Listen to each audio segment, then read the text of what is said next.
Noong 2024, kinausap ko ulit si Speaker Martin Romualdez na kung pwede makausap namin si Secretary Laurel Chu ng Department of Agriculture at Secretary Ralph Recto ng Department of Finance para maibaba ang taripa ng bigas mula 35% to 15%. Sinabi ko kay Speaker Martin Romualdez na kung pababayaan natin ang patuloy ng pagtaas ng presyo ng bigas at umabot ito sa 60 pesos kada kilo, siguradong magagalit na ang taong bayan. Nangyari po ang meeting, nakikiusap, nagpapaliwanag, buti na lang pumayag din sila. At di nagtagal, inanunsyo na rin sa publiko na ibaba ang ng buwis sa bigas.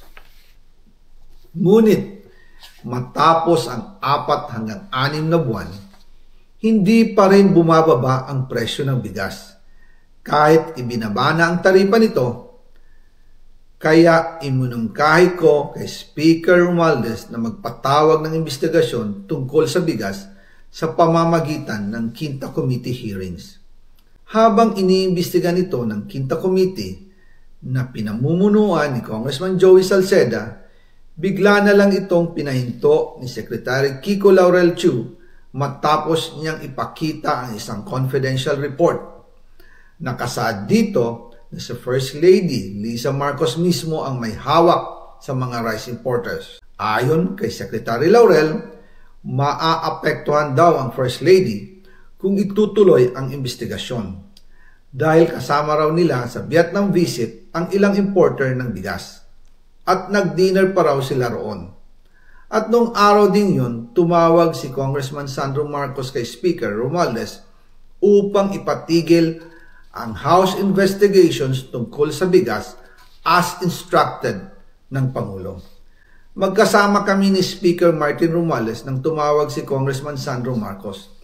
Dumating din si Secretary Laurel Chu sa Manila Polo Townhouse at doon siya pinagalitan ni Speaker dahil inilabas niya ang confidential report na nagdidiin sa First Lady sa issue ng rice smuggling.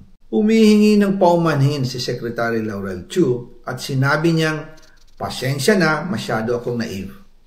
Doon namin naintindihan kung bakit.